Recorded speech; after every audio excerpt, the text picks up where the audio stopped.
You are standing in a convenience store at 11 p.m. in Osaka on your fourth day in Japan. You are holding two things: a package of something that might be onigiri and a package of something that might also be onigiri, but with a different filling. You cannot read the label on either. The store is immaculate and brightly lit, and there are 17 different types of onigiri on the shelf, and you have been standing here for 6 minutes. A teenager behind you clears his throat politely. You put both packages in your basket. This is your life now. The honest version starts 2 years ago. You were 28, living in a mid-sized city in the UK, working in marketing at a company whose product you had trouble explaining to strangers at parties. You had friends, a decent flat, a manageable commute, everything you were supposed to want at 28, arranged in roughly the right order, and yet you kept coming back to a feeling that is hard to name. Not unhappiness, not quite restlessness. More like the growing suspicion that you were living inside a life that had been built to someone else's specifications, and that you'd been too polite, or too cautious, or too tired to notice. Japan entered your life the way most important things enter: sideways. A documentary, a film, a travel essay you read during a dull lunch break that described a particular neighborhood in Osaka, with such precision and love that you read it 3 times, and then sat staring at your screen for a while. You started researching, first casually, then obsessively, then with the focused intensity of someone who has made a decision they haven't admitted to yet. The visa process for a working holiday was straightforward. The language barrier was not. You downloaded an app, you studied for 6 months, you learned hiragana, then katakana, the beginnings of kanji, enough survival Japanese to order food and ask for directions and apologize, which you would need to do frequently. It was not enough. It was never going to be enough. You resigned on a Wednesday. You booked the flight on Thursday. You told your parents on Saturday, over the phone, braced, your mother said. But you don't speak Japanese. Not yet, you said. That was 5 months ago. You live in Osaka now. You still don't speak Japanese. But you understand more than you let on. Osaka is not Tokyo. It is important to say that early, because most people's image of Japan, the one assembled from films and Instagram and travel documentaries, is assembled almost entirely from Tokyo. Tokyo is vertical. Tokyo is cool. Tokyo is a city that has decided to be extraordinary and has fully committed to the decision. Osaka is horizontal and loud, and absolutely uninterested in being cool. Osaka has a reputation among Japanese people for being direct and warm and obsessed with food. Osaka people have a phrase kudari, which roughly translates as eat until you ruin yourself financially, and they say it with pride. You live in Namba, one of the central wards. Your apartment is on the 6th floor of a building that is older than it looks, sandwiched between a dry cleaner and a ramen shop, whose smell enters your flat at around 6 p.m. every evening. Regardless of whether the windows are open, the apartment, 1 room, roughly 20 square meters, a loft bed above a compact kitchen and bathroom pod, built in storage that makes the space feel almost manageable. A single window facing east, through which, on clear mornings, you can see 3 other buildings, and the top of a temple gate. You have learned to think of small not as claustrophobic, but as contained. This has taken time. The sounds of your neighborhood change through the day. Morning, the dry cleaner's machine starting up. The temple bell, 3 strikes. 6 a.m., so consistent you began using it as your alarm. Crows, surprisingly large and surprisingly loud, discussing something in the car park across the street. Afternoon, the rhythm of the covered shopping arcade 2 blocks away, the low continuous murmur of it, punctuated by food stall vendors, whose calls you are slowly beginning to parse. Evening, the ramen shop, the sound of a bicycle bell, someone's television, a couple arguing on the 4th floor, not angry, just enthusiastically, in a language you don't understand well enough to follow, but, emotionally, understand perfectly. Night, trains. The Midasuji line runs 2 streets away. Even past midnight, you can hear them. A low structural rumble that you have come to find inexplicably soothing. The smell of Osaka is particular takoyaki batter frying in cast iron molds.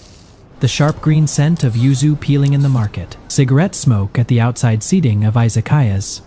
Below everything, the Dotonbori Canal on a warm evening, which is an acquired taste. You have acquired it. The temple bell rings at 6. You are, most mornings, already awake. Your body came to Japan with its old time zone, and has been arguing with the new one for 5 months. You've mostly won, but there is still a window between 5 and 6 where your brain is operating on old time, British time, and you lie in your loft bed and listen to the crows and wait for the bell. The morning routine is precise, because the apartment requires precision. In 20 square meters, everything has a place. Everything returns to that place. You are not a tidy person in the UK. You are a tidy person in Osaka. The apartment taught you this, not through philosophy, but through the simple logic of consequence. Leave something out, and the space becomes unworkable. Shower, the bathroom pod, is smaller than a closet in your old flat, and is also, somehow, the best engineered bathroom you've ever used. Breakfast is from the convenience store. This is not a compromise. This is a choice. Japanese convenience store food, konbini food, occupies a completely different category from the limp sandwiches and meal deals you knew in the UK. Hot onigiri, tamagoyaki, chilled soba, coffee from a machine that makes it fresh, cup by cup, while you wait.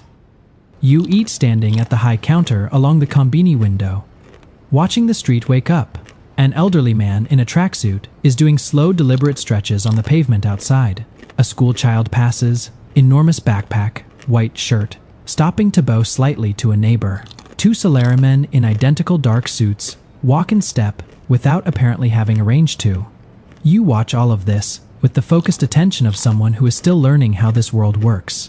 5 months in, and it still feels like watching a film in a language you half understand. A beautiful film? One you are slowly learning to read. The subway is how you understood Japan was serious.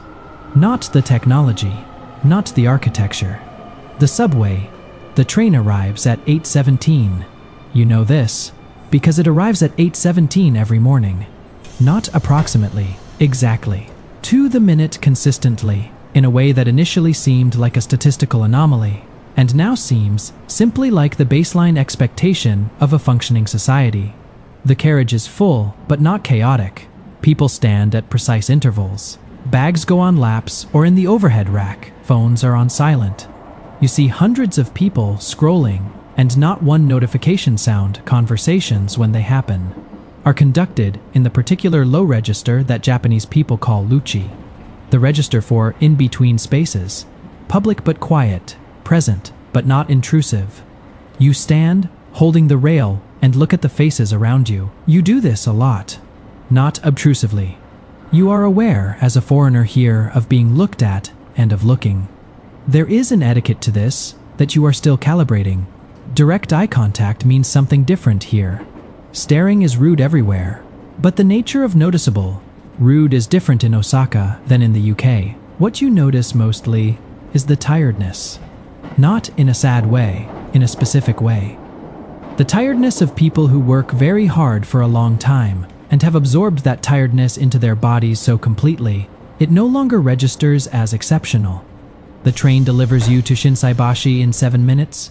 You emerge into the morning and the city receives you without comment. Your job is teaching English at a small private language school, 4 days a week. Morning and afternoon sessions, a mix of adult students, mostly office workers looking to improve their business English. And, on Wednesday afternoons, children aged 7 to 10 who are enthusiastic and loud and completely unconcerned with your inability to speak Japanese. You were not a teacher before. You did a TEFL certification online in the months before you left. 40 hours of video modules and a brief practice placement. Enough to know the terminology. Not enough to be fully prepared for the reality of standing in front of a group of adults who are working very hard at something difficult and trusting you to help them. The discomfort of that first month is something you still think about. Not with embarrassment. Exactly. With respect. Because what your students go through every session, attempting to communicate in a language they don't fully control, making errors in front of other people, pushing through the discomfort of not knowing, is exactly what you do every single day in Japan. It has made you a better teacher, more patient, more aware of what it costs. Your morning session today is a group of 5 Keiko, a project manager in her 40s whose English is already excellent, but who wants to eliminate what she calls the hesitation, the slight pause, before speaking that costs her confidence in international meetings. Ryota, 26, who is preparing for a job interview with a foreign company and has been rehearsing the same answers for 3 weeks and is very close to being ready, and 3 others at varying levels. You spend 40 minutes on a conversation exercise about opinions and disagreement, a structure that Japanese learners often find uncomfortable because direct disagreement in Japanese social contexts is handled very differently than in English. In English, you say, "It is acceptable," sometimes even polite, to say, "I see your point, but I disagree because..." Keiko nods slowly. In Japanese, this would be unusual, she says carefully. Yes, you say, "Different rules." She thinks about this, like 2 different softwares, she says. You write that down after the class. It is the best description of language learning you've heard. Could you move to a country where you don't speak the language? What do you think the hardest part would be? Not the obvious stuff, but the daily quiet difficulty of it. Lunch is a 40-minute window, and you spend it walking. This is a habit you developed in the first weeks, when sitting alone in the staff room felt exposing, and going to a restaurant alone felt effortful, and walking turned out to be the solution to both problems. You know this area well now, the covered arcade with its persistent smell of taiyaki, the shrine tucked between 2 office buildings, small and serious and always, at any time of day, attended by at least 1 person standing quietly, with their head bowed. The 100 yen shop where you have spent an embarrassing amount of money buying small organizational items for your apartment. You stop today at a standing soba-bara ticket machine at the door. You push the button you now know by heart, cold soba, tsuyu broth, a side of inari. The machine produces a ticket. You hand it to a man who does not look up, who produces the bowl in under 2 minutes. And you stand at the counter and eat in the company of 4 other people who are also standing and also eating, and nobody speaks, and nobody needs to. This specific pleasure, the efficient, solitary, utterly unremarkable midday meal eaten standing at a counter, is one of the things you would miss most if you left. You think about this sometimes, what you would miss. It is a useful exercise. You have noticed in 5 months things about Japan that you have no framework for yet, things that don't fit neatly into your existing categories. The concept of the Japanese appreciation for negative space, for the pause, for what is not said or not placed. You feel it in rooms and conversations, in the way a meal is presented with deliberate emptiness around each element, the practice of shokunin, the craftsperson's devotion to a single skill, pursued with total commitment over a lifetime.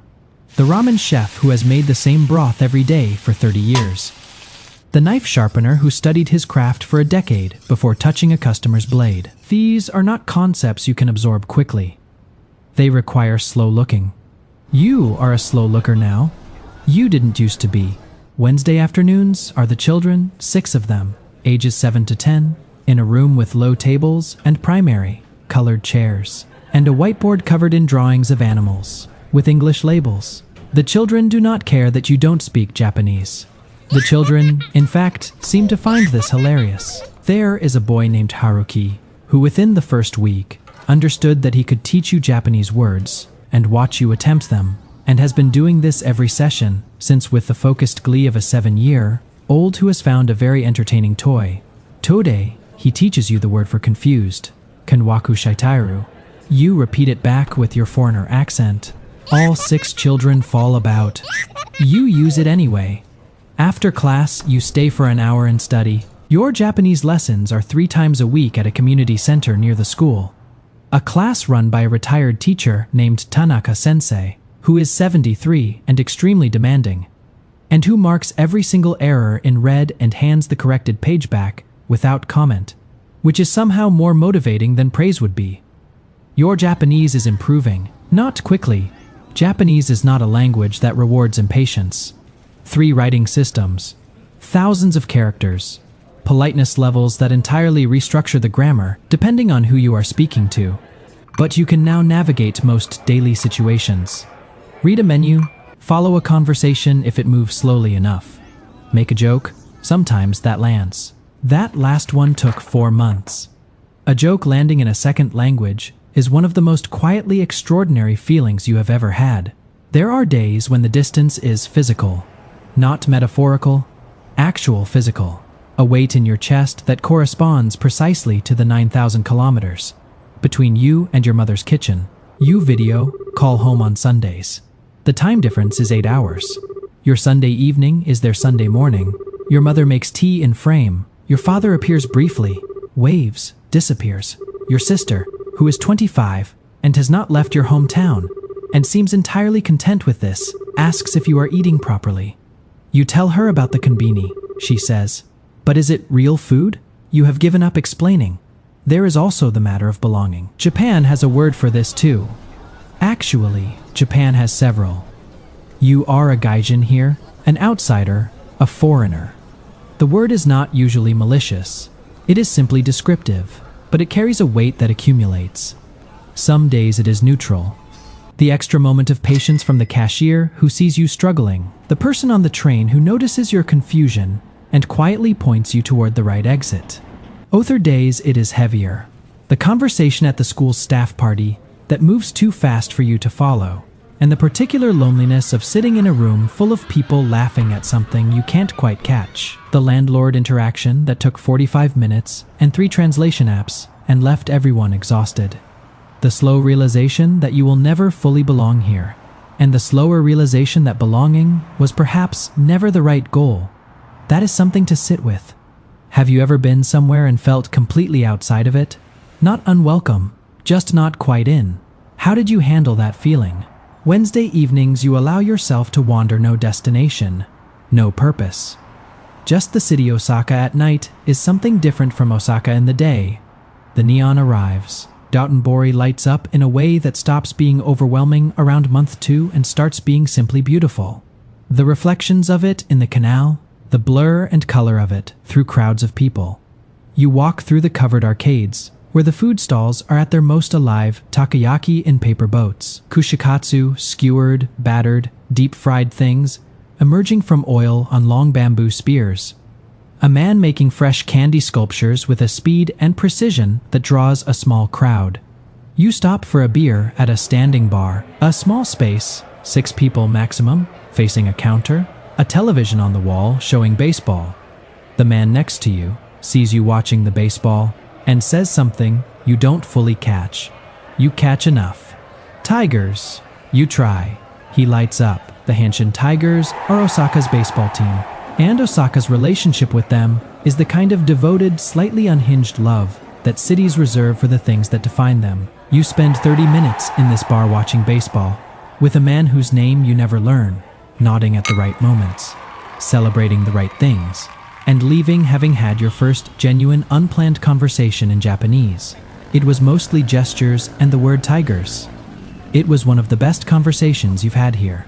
Somewhere tonight, someone is learning how to exist in a world whose rules they haven't mastered yet. Standing in a konbini, paralyzed by choice, making a joke in a second language and waiting, hopefully for the laugh. Watching a city go about its life and understanding about half of it. There are millions of ways to be a stranger in the world. Every single one of them teaches you something. If these lives resonate, subscribe. We're just getting started. You are back in your apartment's 6th floor. 20 square meters, east window. The ramen shop has closed. The crows are quiet. The trains are still running. They run until midnight, but gently now, the late ones, carrying the last stragglers home. You sit on the floor. There is no sofa. There is a floor cushion, and you have come to prefer it, and you think about what your mother asked back in September before you left. But you don't speak Japanese. What she was really asking was, how will you manage? How will you get by, surrounded by people and unable to reach them? What you couldn't have known is that not speaking the language forces a kind of presence that fluency makes easy to skip. When you can't rely on words, you watch more. You read context tone, the angle of a head, The particular silence that means yes, and the different silence that means I would rather not say no. You become, by necessity, a careful observer. And careful observation, it turns out, is not just a language skill. It is a way of moving through the world. You were not this kind of person in the UK. You moved fast. You filled silences. You talked to cover discomfort rather than sitting inside it. Japan took those habits and made them temporarily impossible. And in the space that opened up, you found something quieter. Something that was there all along, apparently waiting for the noise to stop. You don't know yet if you'll stay beyond the working holiday visa. You don't know what comes next. For the first time in a long time, that uncertainty does not feel like a problem. It feels like the beginning of something. Has being out of your comfort zone, in any situation, ever taught you something about yourself that you couldn't have learned any other way? What was it? You open the window before bed. The night air is warm and smells of the city, exhaust and food, and the faint sweetness of something blooming in a pot. On someone's balcony, somewhere below. Across the rooftops, you can see a sliver of the temple gate.